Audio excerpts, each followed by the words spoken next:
दोस्तों नमस्कार। आपका मेरे चैनल हम लोग आजकल में एक बार फिर से स्वागत है।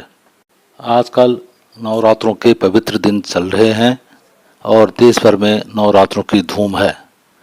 हिंदू धर्म में मान्यता है कि माँ दुर्गा नवरात्रों के इन 9 दिनों में 9 अलग अलग रूपों में हमारे घरों में विराजमान रहती हैं। अष्टमी या नवमी को करीब सभी घरों में कन्या पूजन होता है।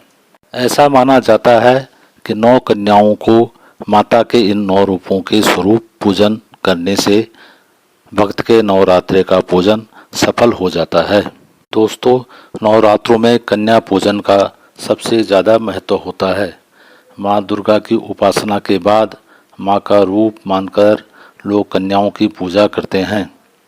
कन्या पूजन का भी एक नियम होता है। कन्याओं को पूजने के लिए एक खास विधि को अपनाया जाना जरूरी होता है।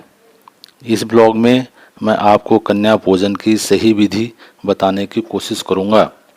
नवरात्रों के 9 दिन माँ दुर्गा के 9 रूपों की पूजा होती है। व्रत के बाद 8वें दिन कन्या पूजन का विधान है।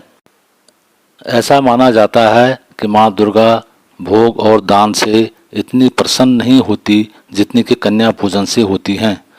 जो लोग 9 दिन का व्रत रखते हैं वो लोग नवमी के दिन कन्या पूजन करते हैं।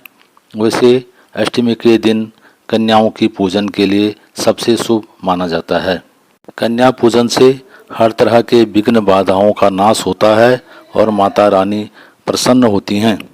बहुत से लोग कन्या पूजन तो करते हैं मगर उन्हें सही विधि का पता नहीं होता। दोस्तों, आपने देखा व सुना होगा कि बहुत से लोग नवरात्रों में माता से मन्नत मांगते हैं या माता के सम्मुख अपनी इच्छा प्रकट करते हैं और जिसके पूरा होने पर माता का जागरण भी करते हैं, जिसे कि माता की चौकी सजाना भी कहते हैं। जागरण हम कभी भी शुभ मुहूर्त में कर सकते हैं। अधिकतर लोग नवरात्रों के पूरा होने पर ही जागरण करते हैं।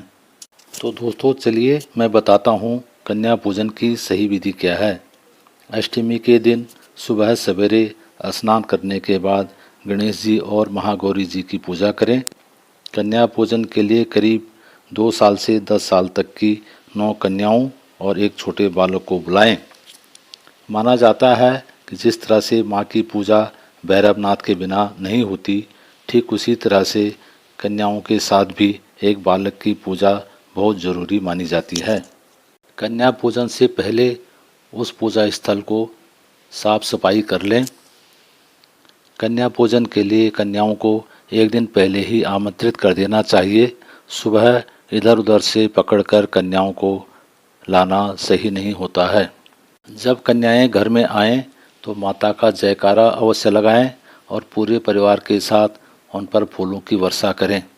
इसके बाद सभी कन्याओं के पांव अपने हाथों से दूध मिश्रित पानी से थाल में धोएं और उन्हें साफ सूखे कपड़े से पोंछ दें। उसके बाद कन्याओं के माथे पर कुमकुम और अक्षत का टीका लगाएं। उसके बाद कन्याओं के हाथ में मौली और कलावा बांधें। एक थाली में घी का दिया जलाएं और सभी कन्याओं की आरती उतारें।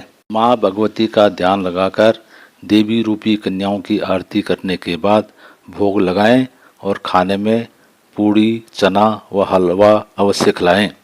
भोजन के उपरांत अपनी सामर्थ्य व श्रद्धा के अनुसार उनको भेंट, चुनरी, चूड़ी, उपहार व नगद दक्षिणा दें। आखिर में कन्याओं के पैर छूकर उनसे आशीर्वाद अवश्य लें और उन्हें खुशी खुशी विदा करें।